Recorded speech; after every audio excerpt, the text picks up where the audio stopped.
सूर्य नमस्कार। सूर्य पृथ्वी पर रहने वाले सभी जीवों के लिए ऊर्जा का स्रोत है। सूर्य नमस्कार हमारे शरीर का संपूर्ण और संतुलित विकास करता है, मन को एकाग्र और बुद्धि को कुशाग्र करने में मदद करता है।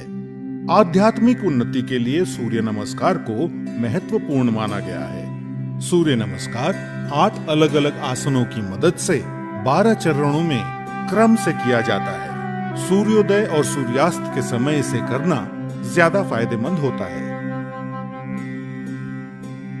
सबसे पहले आप अपने दोनों पैरों को आपस में जोड़ते हुए बिना कंधों को झुकाए सीधे खड़े हो जाएं। सुनिश्चित करें कि आपके हाथ शरीर के समीप हों और आपकी ठोड़ी जमीन से समानांतर हो। अपने शरीर को दोनों पैरों पर समान रूप से संतुलित करें। इस स्थिति को समस्थिति कहा जाता है।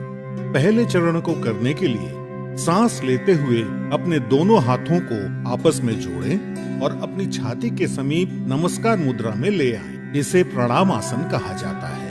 अब सांस छोड़ें। दूसरे चरण में धीरे धीरे सांस अंदर लेते हुए अपने शरीर को कमर से ऊपर की ओर खींचें और अपने दोनों हाथों को अपने सर के ऊपर ले जाते हुए अपने सर और कमर को पीछे की ओर झुकाएं। अपनी टांगें सीधी रखें। इस आसन को हस्तोत्तनासन कहा जाता है। अब तीसरे चरण के लिए धीरे धीरे सांस छोड़ते हुए अपने शरीर को आगे की ओर तब तक झुकाएं जब तक आपकी दोनों हथेलियां आपके पैरों के दोनों तरफ जमीन को छू न लें। ध्यान रखें कि नीचे झुकते समय आपकी भुजाएं और सर एक ही साथ में हो। इस आसन को पादहस्तासन कहा जाता है।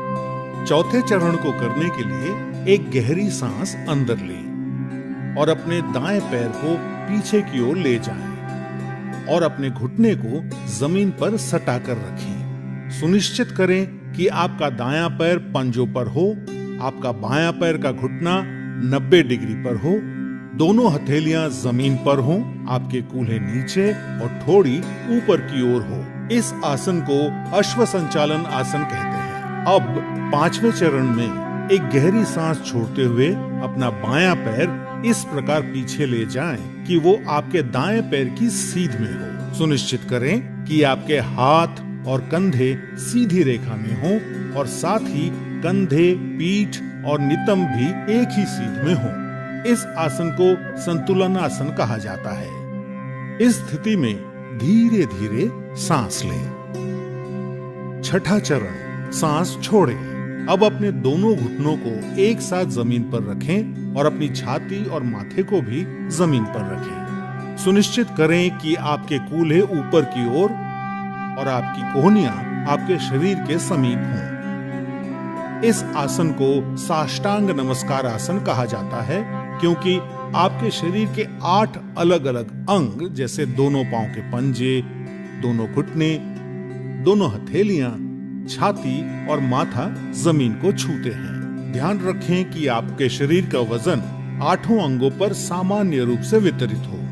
अब 7वें चरण के लिए सांस अंदर लेते हुए अपनी श्रोणी यानी पेल्विस को नीचे लाते हुए अपने सर और छाती को आगे की ओर सरकाएं और अपने शरीर के ऊपरी हिस्से को नाभि तक उठाएं। सुनिश्चित करें आपके पैरों के पंजे बाहर की ओर और टांगे सीधी हों। इस आसन को भुजंग आसन कहा जाता है। 8वां चरण, धीरे धीरे सांस छोड़ते हुए अपने पैरों के पंजों को अंदर की ओर मोड़ें और अपने कूल्हों को इतना ऊपर ले जाएं कि आपका शरीर एक पर्वत का आकार ले ले। सुनिश्चित करें आपकी दोनों टांगे सीधी, हथेलियां जमीन पर हों और आपका सर भुजाओं के बीच हो। प्रयास करें कि आपकी एड़ियां जमीन को छू सके। इस आसन को पर्वत आसन कहा जाता है।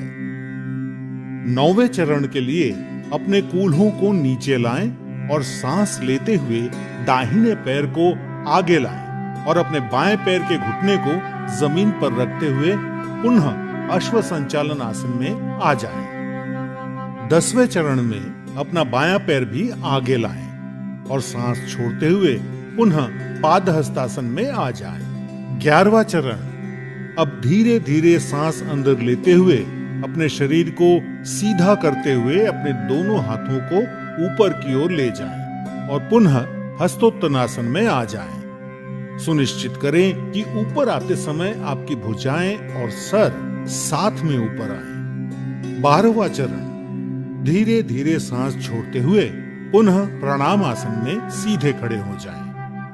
अब इस पूरे अनुक्रम को अपने बाएं पैर से दोहराएं।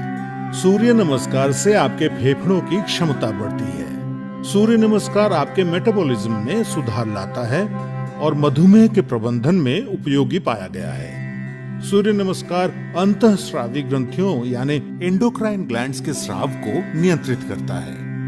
सूर्य नमस्कार आपको वजन को सही रखने में मदद करता है और आपके मेरुदंड और आपके कमर की मांसपेशियों को मजबूती प्रदान करता है। उच्च रक्तचाप यानी हाई बीपी के रोगियों को इस आसन को सावधानी के साथ करना चाहिए। हर्निया और पेप्टिक अल्सर के रोगियों को सूर्य नमस्कार नहीं करना चाहिए। सायटिका, सर्वाइकल स्पॉन्डिलाइटिस और अक्यूट आर्थराइटिस के रोगियों को भी सूर्य नमस्कार नहीं करना चाहिए। महिलाओं को मासिक धर्म के समय और गर्भावस्था में सूर्य नमस्कार नहीं करना चाहिए। नियमित रूप से सूर्य नमस्कार का अभ्यास आपके शरीर को विषाक्त पदार्थों से मुक्त यानी डिटॉक्स करता है और आलस को हटाकर पूरे शरीर को सक्रिय करता है।